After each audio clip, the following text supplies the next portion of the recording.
नमस्कार, आप देख रहे हैं दैनिक साथी हरियाणा।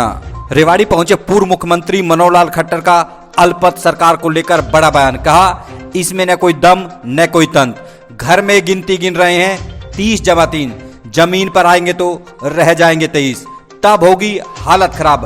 विपक्षियों पर कसा बड़ा तंज। कहा, जमीनी स्तर पर भ्रम फैलाने की कोशिश कर रहा है विपक्ष। यदि गवर्नर साहब के पास फिजिकली प्रेजेंट कर देते हैं तो उस समय कोई विषय आएगा तो देखेंगे। 13 मार्च को ही अविश्वास प्रस्ताव पास किया, 6 महीने तक नहीं लाया जा सकता अविश्वास प्रस्ताव। सरकार अल्पमत में बताकर जनता के बीच भ्रम फैलाने का प्रयास कर रहे हैं विपक्षी। 3 विधायक क्यों गए समझ नहीं आता।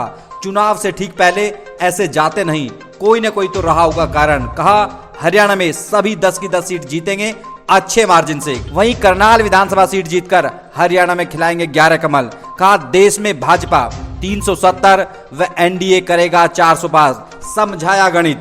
रेवाड़ी में गुरुग्राम लोकसभा सीट से भाजपा प्रत्याशी केंद्रीय मंत्री राव इंद्रजीत के पक्ष में विजय संकल्प रैली को संबोधित करने पहुंचे थे पूर्व मुख्यमंत्री मनोहर लाल खट्टर। अब आपको दिखाते हैं तमाम सवालों के जवाब में आखिरकार रेवाड़ी पहुंचे पूर्व मुख्यमंत्री मनोहर लाल खट्टर ने क्या कहा।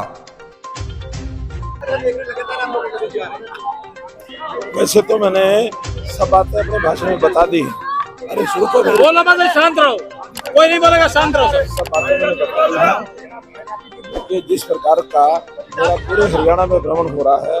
आधा समय मैं करनाल में लगाता हूँ, आधा समय पूरे हरियाणा में घूम रहा हूँ, तो उसमें जो जनता का रिस्पॉन्स है उस रिस्पॉन्स को ध्यान में करते हुए बता सकता हूँ कि हरियाणा की 10 की 10 सीटें अच्छे मार्जिन से हरियाणा भारतीय जनता पार्टी को सीटें मिलेंगी। और हमारी करनाल की विधानसभा सीट उस पर भी कमल खिलेगा।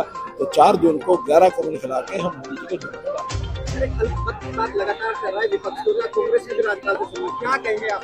कोई उसमें दम नहीं है, तंत्र नहीं है।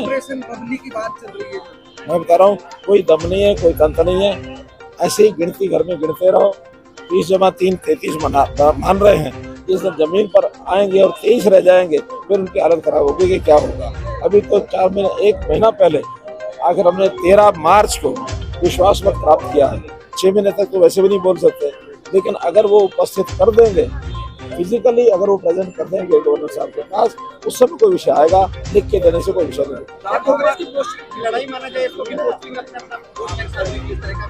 देखिए, एक जनता में भ्रम फैलाने के लिए ये सब किया जाता है।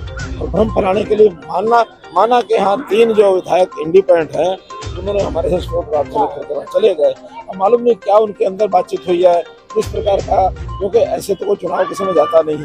और 2 महीने के ही सारा विषय बाकी है। 2 महीने पहले कोई इस प्रकार से प्रताप मारेगा तो कोई ना कोई अंदर बात रही होगी जरूर। और हम तो उसके ऊपर जाते नहीं। लेकिन हमें ये पता है कि वो 3 चले भी जाएंगे तब भी हमारे पास मेजोरिटी है। और उस मेजोरिटी में बहुत लोग आज उन्होंने पत्र लिखा है। लेकिन पत्र लिखने के साथ साथ अब गवर्नर साहब और स्पीकर साहब क्या करेंगे वो जैसा हमको देखिए, जो कि मैंने बताया 350 सीटों से 400 में जा रहे हैं। और वो लोग 91 से कितना आगे बढ़ेंगे। राज करने के लिए कम से कम 272 तो चाहिए। तो 91 से 272 का मतलब 3 टाइम्स। और 350 400 का मतलब कितना, 15%। कहाँ 300% बढ़ना, कहाँ 15% बढ़ना। हमको 15% का यकीन है कि हम 15% बढ़ जाएंगे। लेकिन उनके 300% आगे बढ़ने में जनता भी शक कर रही है और कुछ संभावना नहीं है। आप भी कैंडिडेट हैं 10 सीटों पे मैं बता रहा हूँ, मैं आज सिरसा भी होकर आया हूँ, अब यहाँ भी आया हूँ। एक दिन में मैं 2-2 3-3 सीटों पर जा रहा हूँ। हमें सबकी जो वहाँ से नब्ज मुझे मिल रही है जनता का, और बाकी जो हमारे रोड शो हो रहे हैं, नामांकन पत्र भरे गए। जिस प्रकार के नामांकन पत्र 10 के 10 भारतीय जनता पार्टी के भरे गए हैं, कांग्रेस तो कहीं बराबरी खड़ी नहीं। बहुत बहुत धन्यवाद। अब वो आप जाने हो जाए।